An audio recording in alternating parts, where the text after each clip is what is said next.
Okay right ఇప్పుడే అందినటువంటి అప్డేట్ను మనం స్క్రీన్పై చూస్తున్నాం. గోల్డెన్ బే రిసార్ట్లో ఎమ్మెల్యేలతో శశికళ సమావేశం ముగిసింది. అనంతరం రాజ్భవన్కు ఆమె బయలుదేరి వెళ్తున్నట్టు తెలుస్తోంది. అక్కడ కట్టుదిట్టమైన భద్రతా ఏర్పాట్లు ఉన్నట్లు కూడా తెలుస్తోంది. దీనికి సంబంధించి పూర్తి వివరాలు అందించేందుకు మా రిపోర్టర్ మోహన్ సిద్ధంగా ఉన్నారు. మోహన్,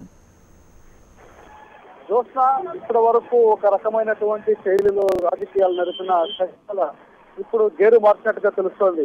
ఇప్పటి వరకు దాదాపు 7 రోజులు కావస్తున్నా ముఖ్యమంత్రి రాజీనామా చేసినటువంటి పన్నీర్ సెల్వం విషయంలో ఆడుతున్నటువంటి ఆటలో తనకు అన్యాయం చేసే విధంగా వ్యవహరిస్తున్నారని, ప్రజా ఆహ్వాదానికి విలువ లేకుండా చేస్తున్నారని, ప్రజాస్వామ్యాన్ని కూనా చేస్తున్నారని చెప్పి మండిపడ్డటువంటి శశికళ ఇప్పుడు నేరుగా గవర్నర్ ముందుకే వెళ్లి తెలుసుకునేదానికి సిద్ధమవుతోంది. ఈ రోజు మధ్యాహ్నం సమయంలో 3 గంటల సమయంలో గవర్నర్ కు ఒక వినతి చేయడం జరిగింది.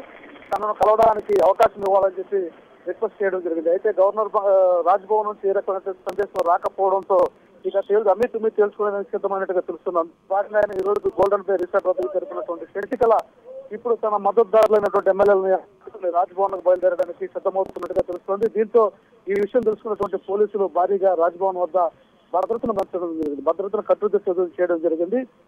ఇప్పటి వరకు 2 రోజులుగా వేచి చూసే ధోరణిలో ఉన్నటువంటి శశికళ ఇప్పుడు మాత్రం వేచి చూసే ధోరణి వీడినట్టుగా తెలుస్తుంది. స్పష్టంగా ఒక అభిప్రాయానికి వచ్చినట్టుగా తెలుస్తుంది. అక్కడ ఉన్నటువంటి న్యాయ కోవిదులు కానీ శశికళ వైపు ఉన్నటువంటి కూడా గవర్నర్ అపాయింట్మెంట్ అయితే లేదు కదా. గవర్నర్ అపాయింట్మెంట్ ఇవ్వకపోయినా ఖచ్చితంగా రాజ్భవన్ కు తన మద్దతుదారులతో చేరుకుని పరేడ్ చేస్తామని చెప్పి ఆమె స్పష్టంగా చెప్పినట్టుగా తెలుస్తుంది. దానికి సంబంధించి వ్యూహ రచన కూడా చేస్తున్నట్టుగా తెలుస్తుంది. ఎందుకంటే ఈ రకమైనటువంటి ఎక్స్పోజర్ లేకపోవడం వల్ల గవర్నర్ ఏ రకమైనటువంటి సందేశం ఇవ్వకుండా కాలయాపన చేస్తున్నాడు కాబట్టి దీనికి ఒక మార్కు తాను చేసినటువంటి పెరేడ్ లో ఎంతమంది ఎమ్మెల్యేలు ఉన్నారో ప్రజలకు తెలియజేయాలన్నటువంటి ఉద్దేశంతోనే ఆమె తన వ్యూహాన్ని మార్చడం తెలుస్తుంది. ఇప్పటి వరకు కూడా గవర్నర్ కలిసిన తర్వాత ఆమె కానీ ఆ మద్దతుదారులు కానీ ఎక్కడా కూడా ఏ రకమైన వ్యాఖ్యలు చేయలేదు. అయితే ఇక్కడ జరుగుతున్నటువంటి పరిణామాలను చూసినప్పుడు పన్నీర్ సెల్వం పలు సందర్భాల్లో తనకు న్యాయం జరుగుతుంది, గవర్నర్ తనకు న్యాయం చేస్తారని హామీ ఇచ్చారని చెప్పి చెప్పడం, ఆ తర్వాత జరుగుతున్నటువంటి పరిస్థితులను గమనిస్తూ వస్తే ఈ శిబిరంలోంచి పన్నీర్ సెల్వం శిబిరంలోకి మారుతూ ఉండడం, ఇవన్నీ చూస్తున్నప్పుడు చాలా స్పష్టంగా ఇక్కడ ఏదో లోపాయకారి విధానం కొనసాగుతుందన్నటువంటి అభద్రతా భావం అయితే ఖచ్చితంగా శశికళ వర్గంలో కనిపిస్తుంది. దాంట్లో భాగంగా ఈరోజు పాండ్యరాజన్ చేసినటువంటి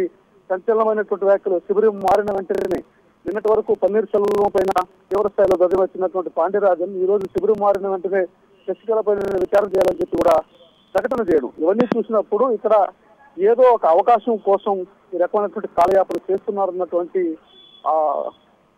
ఆలోచనకు వచ్చినటువంటి శశికళ ఈ అవకాశం కూడా ఇవ్వకూడదని చెప్పి తిరుగుబాటుకు సిద్ధమైనట్టుగా తెలుస్తుంది. తద్వారా ప్రజలకు ఒక సందేశం పంపాలి, ఇక్కడ గవర్నర్ వ్యవస్థ ఏదో చేరుస్తుంది అన్నటువంటి సందేశం పంపడం కోసం సిద్ధమైనట్టుగా తెలుస్తుంది. ఇప్పటి వరకు వేచి చూసే ధోరణిలో ఉన్నటువంటి ఆమె ఇక తిరుగుబాటే కరణ్యంగా మారినట్టుగా తెలుస్తుంది. అందుకని గవర్నర్ అపాయింట్మెంట్ కోరడం జరిగింది. గవర్నర్ అపాయింట్మెంట్ ఇవ్వకపోయినా రాజ్భవన్ ముందు అయినా సరే పరేడ్ చేసి తీరుతామన్నది వారి యొక్క ఆలోచనగా తెలుస్తోంది. దానికి సంబంధించి నేరుగా గోల్డెన్ బే రిసార్ట్కి వచ్చినటువంటి శశికళ అక్కడ ఉన్నటువంటి మద్దతుదారులతో అటు ఇటుగా వ్యవహరిస్తున్నటువంటి కొంతమందితో చర్చించి అందరికీ అవసరమైనటువంటి భరోసా ఇవ్వడం కూడా జరిగినట్టుగా తెలుస్తోంది.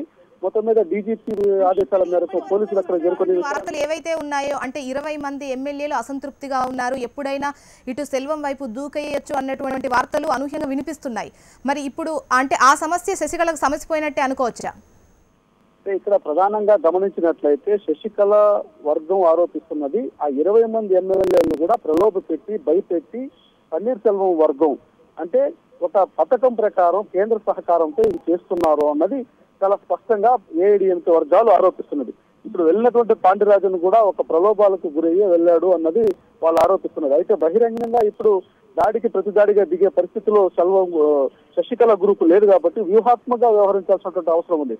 అక్కడ మాటకు మాట చేసుకుంటూ వెళ్తే రాజకీయాలు మరో రకంగా మారే అవకాశం ఉంది కాబట్టి వ్యూహాత్మకంగా వీరు ఎన్ని విమర్శలు చేసినా దానికి సంబంధించి స్పందించకుండా తమ వర్గాన్ని కాపాడుకునే ప్రయత్నంలో శశికళ వర్గ దృక్పథంతో నడుస్తున్నటువంటి పరిస్థితి ఉంది కాబట్టి వారు ఓకే రైట్ మోహన్, అది మరి కాసేపట్లో రాజ్భవన్లో ఎటువంటి సిచ్యువేషన్ నెలకొంటుందో తెలియాలంటే వెయిట్ చేసి తీరాల్సిందే.